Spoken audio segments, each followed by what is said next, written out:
పడాలి, ఖచ్చితంగా పడాలి. థియేటర్ మేనేజ్మెంట్ ఏం చెప్తుంది మీకు? నాకైతే అప్డేట్ ఏం లేదు ఇంతవరకు, అప్డేట్ ఏమి ఇవ్వలేదా? సమాధానం ఇవ్వట్లేదు, ఏమంటున్నారు నార్మల్ గా? రిప్లై ఇవ్వట్లేదు వాళ్ళు, రిప్లై ఇవ్వట్లేదు వాళ్ళు. రిప్లై ఇవ్వట్లేదు. టికెట్స్ బుక్ చేసి టికెట్స్ ఏమైనా ఆన్లైన్ లో కూడా లేవు టికెట్స్. ఓకే, సో ఒకవేళ ప్రీమియర్స్ కనుక ఇవాళ క్యాన్సిల్ చేస్తే ఏంటి మరి పరిస్థితి? అంతే ఇంకా చెప్పండి. అంతే అంతే, ఇంకా టికెట్లు రిలీజ్ చేయాలండి. కాదు, ఒకవేళ ప్రీమియర్స్ పడకపోతే ఓకేనా మీకు? మరి నాతోటి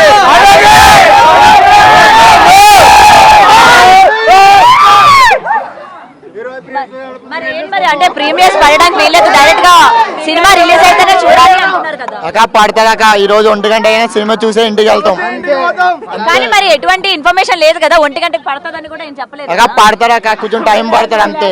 సినిమా పడాలి, లేకపోతే తగబడిపోతాయి థియేటర్ లో. ఇక్కడే రాడు తగలబడిపోతాయి. అంతే. మా వాళ్ళు మొసలు తీసుకుని వస్తున్నాడు ఇప్పుడే. మొసలు తిప్పి కొట్టినట్టు మేము కూడా థియేటర్ లో చేస్తాం. మొసలు తిప్పి మేము కొడతాం మొత్తం. అంటే ఒకవేళ ప్రీమియర్ కనుక పడకపోతే ఆ ముసళ్ళతోనే వీళ్ళని కొడతా అంటారు. అంతే అక్క, పడతారక్క. మారుతి అన్న పైన చాలా హోప్స్ పెట్టుకున్నాం. సినిమా ట్రైలర్ చూసాక చాలా హోప్స్ వచ్చినాయి అందరికి. ప్రభాస్ అన్న ఫ్యాన్స్ కాదు, పవన్ కళ్యాణ్ అన్న ఫ్యాన్స్, చాలా మంది ఫ్యాన్స్ కూడా చూస్తారు. మూవీ పక్కా పడతాయి. పక్క పడుతుంది.